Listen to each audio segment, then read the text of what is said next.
Hello, my name's Kassim Javaid and I'm the clinical lead for the FLS-DB.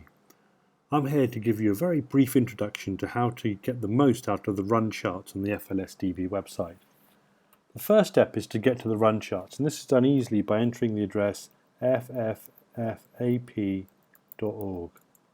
which will then take you to the FAP website where you'll find the public run charts.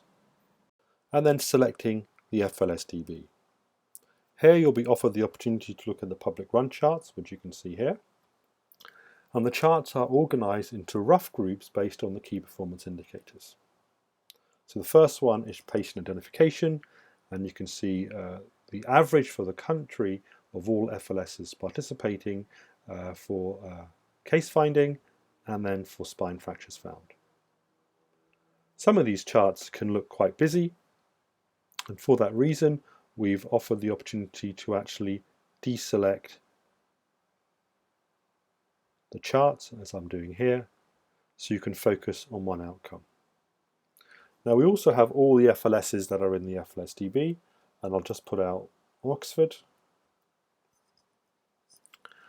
And again, one can deselect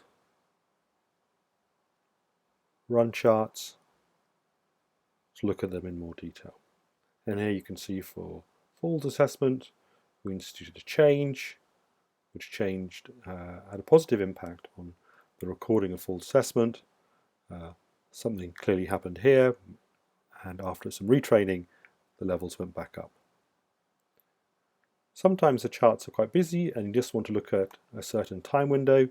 You can do this by selecting and dragging, and then when you let go, just that period will be displayed.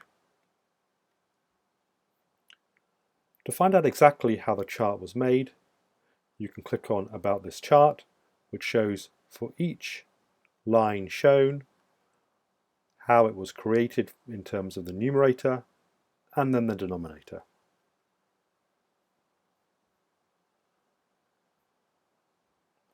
Additionally, some general advice about zooming, panning and exporting data is shown here, but the export function is relatively straightforward. You click on this option here, and this gives you options to download the software, the image, as a graphics file, PDF or an Excel spreadsheet. As always, lots of information is available on the downloads page, and if you have any questions, please do get in touch with us through email or telephone, and we are extremely grateful for all FLSs participating in the FLS-DB audit, and we'll be grateful for any comments or feedback you can give. Thank you very much for your time.